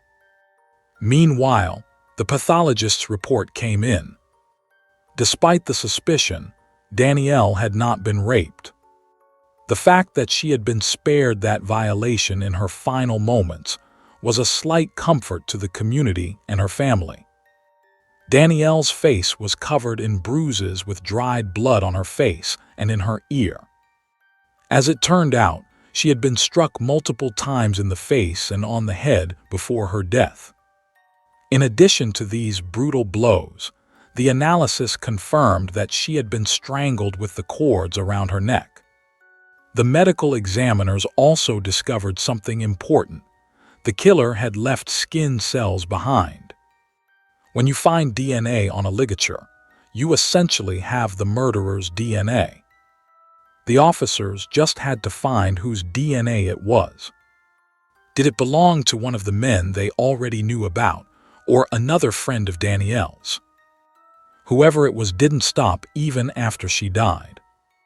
The medical examiner was certain that the pencil found in her mouth had been placed there after her death. When the investigators learned that the injury had been inflicted post-mortem, they had one main question: why? They didn't know if it was an act of humiliation or some kind of bizarre calling card. They only knew that anyone Danielle knew could have done it. Was it one of the three suspects they had already identified, or someone else on or off campus? And let's not forget Danielle's admirer, Shane, who lived in Savannah just an hour away. There are many examples of such crimes committed by lovers or spurned partners. When the investigators questioned Shane, they learned that Danielle had visited him often and that they spent time together, although Shane claimed he hadn't seen Danielle in several weeks. The investigators decided to look more closely in that direction, given his relationship with the victim. If Shane had strong feelings for her, a crime of passion was possible, so he would do anything necessary to clear his name. Would Shane be able to shed light on what happened to Danielle on the night of her death? After the student Danielle Davis was found strangled in her room one afternoon, rumors spread across the Statesboro campus. Many versions circulated. Maybe she surprised a burglar, or perhaps she made someone angry, her boyfriend, for instance. This possibility had already crossed the mind of Daphne Yeri, a deputy district attorney in Ogeechee County. It was obvious the perpetrator had killed Danielle in an emotional outburst. The numerous injuries on her body suggested she knew her killer. That was why the police were increasingly interested in Danielle's friend, Shane Orman. Danielle had met Shane only a few months earlier at work. She would drive to Savannah on weekends, where she worked as a waitress to earn money. They felt drawn to each other immediately, but Danielle was focused on her studies. Because of the distance, they could only see each other on weekends. Shane swore he had nothing to do with Danielle's murder and said he was ready to cooperate fully with the police, but the officers were not convinced of his innocence. When the investigator spoke with him on the phone, he didn't hear the expected emotion in Shane's voice. Shane wasn't crying and didn't seem upset or sad, which struck them as odd. He claimed that Danielle had been in Savannah at the time of her murder, but that didn't clear him. Shane could easily have driven an hour from Savannah to Statesboro, committed the murder, and driven back long before Danielle's body was discovered. Shane maintained that not only had he been at home, but he had also been on the phone with Danielle when the killer showed up at her apartment. He said that Danielle called him on Monday at 10:35 p.m., on the night she was killed. He didn't know that her friends Gerard, Kurt, and Daryl claimed they had left her a few minutes earlier. According to Shane, they talked for 15 or 20 minutes. Then someone knocked at Danielle's door, and she became frightened because she was alone. Shane offered to stay on the phone with her in case something happened, so he could call the police. Danielle went to the door to see who was there and said, "It's Abby Norris. I'll call you back. I'm going to open up," then hung up. Shane said he tried calling Danielle several times before going to bed. When she didn't answer, he assumed she was either with Abby or studying for the morning exam. The investigators doubted Shane's account. In police work, you often sense when something is off. Investigator Wayne pressed Shane to stay in touch as he checked his story. To do that, they had to find the person Danielle had mentioned at the door, her friend Abby. She was a potential suspect or might know the killer. The investigators learned that Abby was a freshman at another local college near Danielle's dorm. When investigator Wayne tried to speak with her, she seemed confused about why she was even being questioned. Abby said she hadn't knocked on Danielle's door that night. She had been studying for exams before the break and hadn't seen Danielle in weeks. The investigators needed to fill in the blanks. Danielle had told Shane that Abby Norris was at the door, but Abby denied it. Perhaps Danielle didn't want Shane to know who was really there, or maybe Abby was there and didn't want the police to find out. So many questions emerged, but one thing was certain: there was a discrepancy. Someone was lying. To prove she was telling the truth, Abby gave the police her phone so they could verify her story. After speaking with her, officers were able to confirm her statements through other people and through the phone data she willingly provided. Abby's slight stature also made it unlikely that she was capable of carrying out such a brutal assault. Did Danielle lie to Shane about who was at her door that night? At that point, investigators suspected that either Shane wasn't telling the truth or Danielle had lied to Shane about Abby. They needed answers from Shane. But before they could speak with him again, they got a surprise visit from the missing third friend, Daryl Priestley, who showed up at the police station by himself. He was the last of the trio they hadn't spoken with, and the officers were very interested in hearing his account of Monday night, December 7.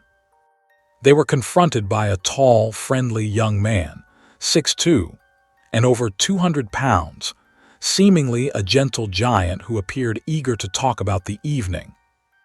He said that during the visit, he had trouble relaxing because Danielle's friend Shane kept calling her. Daryl stated that while they were at Danielle's between around 10 and 11:30 p.m., Shane was calling repeatedly. This fact was worth noting. Shane had admitted that Danielle called him, but Daryl highlighted that Shane kept calling. What most caught investigator Wayne's attention was what Daryl said next. He recalled Danielle saying she couldn't answer the phone because if Shane found out 3 men were in her room, he'd be furious. Shane's and Daryl's statements were thus in direct conflict. Investigator Wayne asked Daryl about his alibi, given by his friends Gerard and Kurt. Daryl confirmed he had gone to the library after leaving Danielle around 11:30 p.m. But when asked if anyone could corroborate that, the situation became murky. The investigators mentioned that the library had an excellent camera system and that they could see exactly when he went in and out that evening. Daryl laughed and admitted he hadn't gone in. He said he walked over but realized he'd forgotten the USB stick containing all his study materials, so he never entered the library. When he started giving a second version of where he was at the time of the murder, the investigators became extremely suspicious. He struggled to recall what he had done that night, even though that shouldn't have been hard to remember. After Darrell changed his story, the police asked if he would provide a DNA sample, which he willingly did. Investigator Wayne hoped that Danielle's friend Shane would do the same. The police in Statesboro were determined to find Danielle's killer, and they received a promising tip they thought might solve the case. The tip came from a man named Mitch Carson, who claimed to have information about Danielle Davis that the police should definitely follow up on. Mitch said he had spoken with Danielle a few days before her murder, and she had told him some disturbing news. According to him, Danielle had recently been in Savannah, where she got into trouble with a man. The question was, did that man happen to be her friend Shane from Savannah, where they met up, or was it someone else the police hadn't yet heard of? It was entirely possible this stranger had followed her from Savannah and committed the murder. After accepting Mitch's story, the Savannah police passed the new lead on to the Statesboro detectives, who jumped on it right away. At first, it seemed like a good lead, but once they started talking to Mitch, the conversation took a bizarre turn. Instead of referring to Danielle by her nickname, he repeatedly called her by her full name, Brandy Danielle Davis. Either he was being overly formal or talking about a completely different person. Mitch then gave more details about the Danielle he knew, and the investigating officers realized he was indeed talking about someone else entirely. To confirm their suspicion, they asked Mitch to identify the victim from a photograph. Mitch admitted he was referring to a totally different woman. He said he'd read about the murder in the paper, but didn't see a photo in the article. He mistakenly assumed it was his friend, Brenda Danielle. The officers realized the information wasn't relevant to their case and moved on with their investigation. While they were in Savannah, they decided to pay a surprise visit to Danielle's friend Shane, hoping he would be willing to talk. However, Shane's lawyer provided a different option, a statement in which Shane described his involvement in the events, his whereabouts, and his phone calls with Danielle on the day of her murder. The detectives compared these statements to Danielle's phone records, which confirmed Shane's version of events that evening, including a late-night call from Danielle. Investigators were able to match his details with the phone logs. He accurately described when Danielle called him, when the call ended, and all his attempts to call or text her to check on her. This explained why she never called him back after answering the door. Thanks to the precise information about the location of the outgoing calls, the investigators could tell Shane had been in Savannah at the time Danielle was murdered. They immediately ruled him out as a suspect. However, he still insisted someone had arrived at Danielle's door while they were on the phone. Shane claimed Danielle had said, "Abby is here. I'm hanging up now. I'll call you back." The investigators already knew it wasn't Abby, so who was it? Apparently, Danielle hadn't wanted to tell Shane the truth about who was at her door. If that was the case, why lie? A closer look at Danielle's call history revealed a shocking discovery. Shortly after she abruptly ended the call with Shane, she phoned someone else. It was a striking moment of revelation. Suddenly, everything made sense. Who did she call? It was someone Danielle knew well, one of the 3 men who had visited her that evening. Danielle Davis had called Darrell Priestley twice before her death, likely just minutes before she was killed. This was a major breakthrough in the investigation. Why would Danielle call Darrell, especially after he and the other 2 had left her apartment just half an hour earlier? The police wanted to know what the call was about. All they knew at that point was that she had called him, and that the call lasted around 10 seconds. They needed to find out if Daryl was the late-night visitor Shane had heard about. Daryl's lies were piling up. First, he invented an alibi claiming he went to the library, and now it seemed he had concealed the fact that Danielle had called him. This was extremely serious. Investigator Wayne immediately drove to McDonough, Georgia, where Daryl had gone on vacation, and summoned him for questioning. Daryl agreed to speak. He walked in, showing almost no emotion. He never seemed overly upset. But when investigators confronted him with the evidence, he got defensive. They pressed him with the phone logs, which proved Danielle had called him. He then offered an explanation. He said he'd forgotten his phone and had returned to Danielle's place to retrieve it at around 11 p.m. He admitted that this explained who had knocked on Danielle's door while she was on the phone with Shane. Possibly, she hadn't wanted to admit to Shane that a man was there. Daryl told investigators that after letting him in, they searched for his phone together. He claimed she called him so they could hear the ringing, and eventually found it on the couch between the cushions. The investigators suspected Daryl may have left the phone behind on purpose. They guessed he was attracted to Danielle and had returned to her room to satisfy a physical desire. Then, under the pressure of the evidence, Daryl began to tell a story. He said everything started as a playful argument, and Danielle tripped and fell, accidentally impaling herself on a pencil, which caused her to choke and die in front of him. Panicking, he had not known what to do, so instead of calling an ambulance or the police, he staged the crime scene. The pencil had been a mystery throughout the investigation. The pathologist concluded right away that it had been inserted after death, which only raised more questions. Why do that after she was already dead? Danielle was already murdered, so why inflict additional trauma?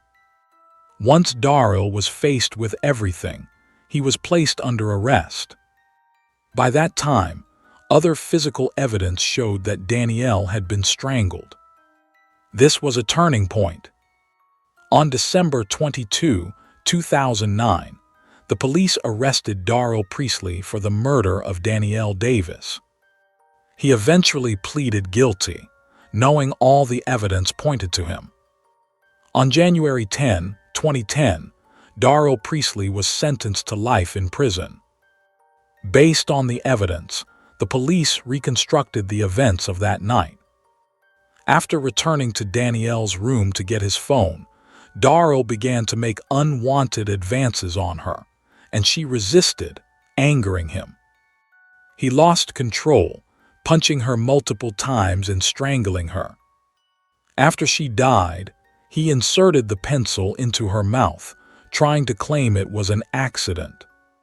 He felt regret and tried to hide her body under her belongings, using the time to fabricate a story to explain everything if it ever came to light. Investigators believe that's why he placed the pencil in her mouth. He wanted to support his story that she had tripped and fallen on it. However, justice prevailed. Daryl Priestley will spend the rest of his days in prison. Society viewed that as a fair punishment. Danielle was dead and Daryl Priestley was still alive, but at least he would never do such a thing again. The residents of the small town of Statesboro will always remember the student everyone loved. That is some comfort to her mother, who appreciates how many lives Danielle touched.